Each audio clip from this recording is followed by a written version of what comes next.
Alton rumbles to Johnson about the dark-skinned Santa Claus statue left outside his pawn shop.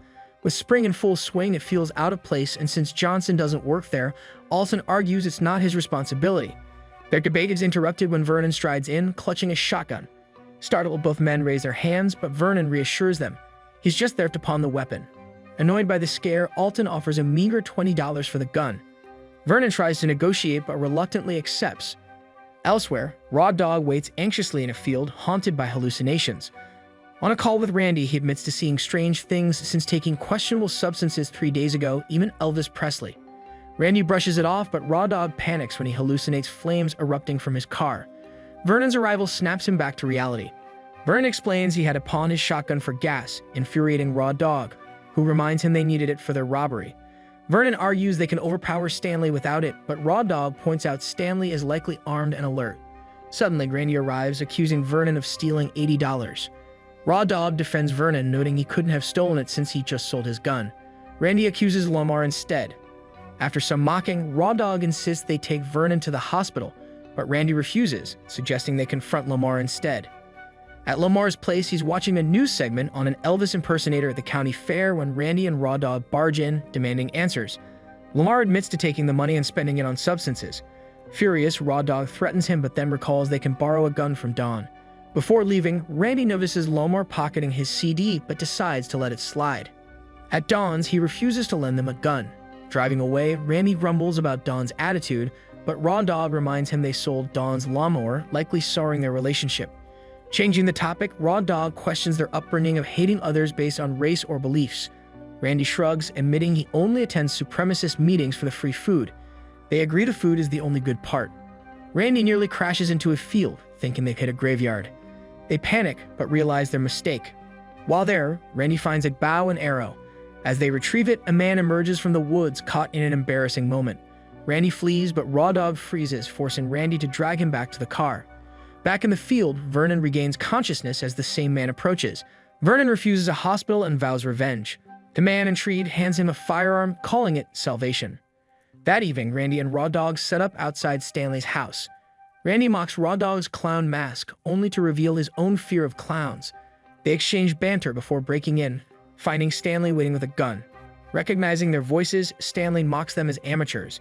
Growing impatient, Raw Dog fumbles with the bow, accidentally shooting Randy. Chaos erupts as Vernon storms in, firing at Randy. The shootout ends in an explosion when Stanley's gas tanks ignite.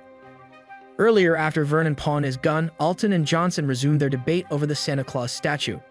Johnson accused Alton of disliking it due to its dark skin tone, which Alton denied. Shifting the topic, Johnson asked about Alton selling his car. Alton explained a black truck had nearly hit him days ago, and ever since, the truck appeared wherever he drove, prompting him to sell the car. While they talked, newlyweds Richard and Sandy entered the shop to pawn their engagement ring for honeymoon funds. Richard, whose account had been hacked, needed cash urgently, but could only get $500. Disappointed, he spotted another ring on display and became upset. He told Sandy to wait outside before confronting Alton, revealing it belonged to his first wife, Cindy, who disappeared 6 years ago. Blood was found in their driveway, leading Richard to suspect foul play. Desperate for answers, Richard offered Sandy's $77,000 ring and car for information. Alton revealed JJ had sold the ring as a family heirloom for $40. Richard took the deal and left with Alton's car, instructing Sandy to drive home. Richard coldly told her he already had a wife before driving off. At a stoplight, the black truck appeared behind Richard. Oblivious, he continued to a restaurant where JJ worked. Ignoring protests, Richard confronted JJ, who admitted stealing the ring from his uncle Ben. Richard went to Ben's house, demanding answers. Ben claimed the ring had been stolen from him and won back in a poker game against Johnny Shaw. When pressed for Johnny's location, Ben refused, defending Johnny as a good man. Their argument escalated into a fistfight, with Ben eventually pinning Richard down. Richard, pinned to the ground by Ben, managed to grab a nearby brick and strike him, knocking him out cold. Still determined, Richard entered Ben's house in search of clues. Inside, he found a phone book with Johnny's address, a loaded shotgun, and a medieval flail. Armed with this information and tools, he set out for Johnny's home. Arriving at Johnny's house, Richard found the man engrossed in adult content in the living room. Before confronting him, Richard noticed a refrigerator covered with photographs of women. Among them was a picture of Cindy, his missing wife, taken on a day Richard distinctly remembered. Fueled by rage, Richard pointed the shotgun at Johnny and demanded answers about the ring and Cindy's photo. Johnny denied knowing anything, but Richard pressed the gun harder against his neck. Terrified, Johnny claimed he found the items in a pocketbook, but Richard wasn't buying it. He knocked Johnny out and dragged him to the basement. Johnny awoke to find his face pierced with fishing hooks, his captor standing over him with a knife, hammer, and the flail. Richard demanded the truth, threatening to use the tools creatively. Desperate, Johnny confessed. Cindy was alive and being held in a silo. He promised to reveal her location if Richard spared him. Surprised but hopeful, Richard agreed. Johnny told him the keys to the silo were hidden in a deer ornament. Richard retrieved the keys and left, leaving Johnny bound in the basement. At the silo, Richard found Cindy trapped in a cage, traumatized and unrecognizable. He tried to comfort her, but she snarled at him, rejecting his touch. Seeing what Johnny had done to her, Richard returned to the house and tortured Johnny to death in a fit of vengeance. Back at the silo, Richard freed Cindy and promised to help her recover. However, Cindy resisted, claiming Johnny had cared for her. She revealed that Johnny had given her the silo and let her watch TV at his house, which left Richard horrified. Realizing there were more captives, Richard searched the other silos, freeing several women. Cindy, however, remained brainwashed, arguing that she and the others weren't allowed to leave. Hoping to reconnect, Richard showed Cindy her wedding ring and placed it on her finger. He led her to the car, but her mind remained loyal to Johnny. As they drove away, Cindy grew distraught over Johnny's death. Richard tried to assure her that she was free, but she lashed out, mourning her captor and berating Richard for killing him. Enraged, Richard shouted about the horrors Johnny had inflicted on her. This only angered Cindy further, and in a frenzy, she threw the ring out the window and stabbed Richard repeatedly with his own knife. The car swerved and crashed into a tree, narrowly missing Randy and Raw Dog's vehicle from earlier that day. When Richard came to, he realized Cindy had died in the crash. Devastated and bleeding, he called Sandy for help, but she hung up on him, leaving him to die alone. Nearby, JJ was biking home when he stumbled across Cindy's discarded ring lying in the road. Earlier that day, Ricky, Elvis impersonator, returned to the pawn shop to trade his medallion for cash, claiming it once belonged to the real Elvis Presley. Alton gave him $200, and Ricky left in search of a barber shop to clean up his look before his performance. Torn between Doc's and Cook's, Ricky unknowingly became the center of a town-wide feud. At Doc's, Ricky asked for a trim to even out his sideburns, emphasizing the importance of his Elvis persona. However, Doc shaved a chunk of his sideburns, enraging Ricky, who reluctantly paid for the botched job. Disappointed, he went to Cook's, where he asked for the news to be turned on to see his earlier interview promoting the fair. Cook, realizing he was Ricky's second choice, deliberately cut the back of his hair unevenly and charged him for it.